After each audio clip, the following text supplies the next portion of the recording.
ورحمۃ اللہ وبرکاتہ۔ کروڑوں درود اسلام ہمارے آقا و مولا حضرت محمد مصطفیٰ صلی اللہ علیہ وسلم پر اور آپ کی آل بیت اطہار پر۔ آپ کی توجہ ایک ایسے اہم مسئلے کی طرف گوش گزار کرانا چاہتا ہوں۔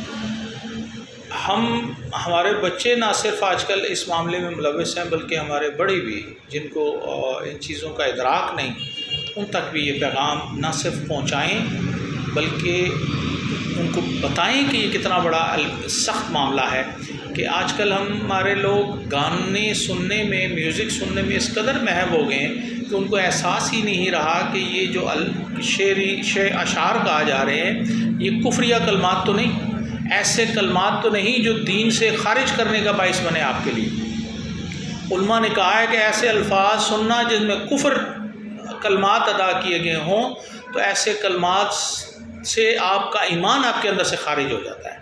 کتنا بڑا المیہ ہے!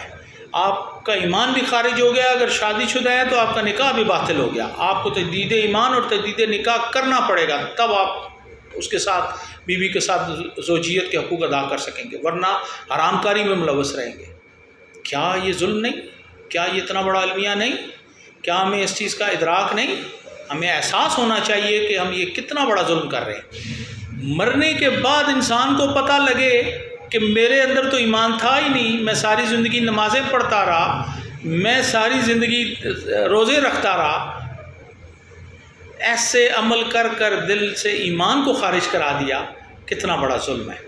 اللہ تعالی ہمیں دین اسلام کی سمجھ عطا فرمائے اور ایسے الفاظ، ایسے کفریہ کلمات کہنے، سننے اور بولنے سے بچائے تاکہ ہمارا ایمان سلامت رہے۔ اللہ تعالیٰ ہم سب کو خاتمہ بالایمان خیر فرمائے، ایسے ایمان کی حالت میں رکھے اور ایمانی حالت میں ہمارے موت عطا فرمائے۔ اگر یہ میری بات آپ کو پسند آئی ہو تو میرے اور میرے والدین کی مغفرت کے لیے دعا کیجیے۔ میں آپ کے اور آپ کے والدین کی مغفرت کی دعا کرتا ہوں کہ اللہ آپ سب کی مغفرت فرمائے۔ آمین۔ السلام علیکم ورحمۃ اللہ وبرکاتہ۔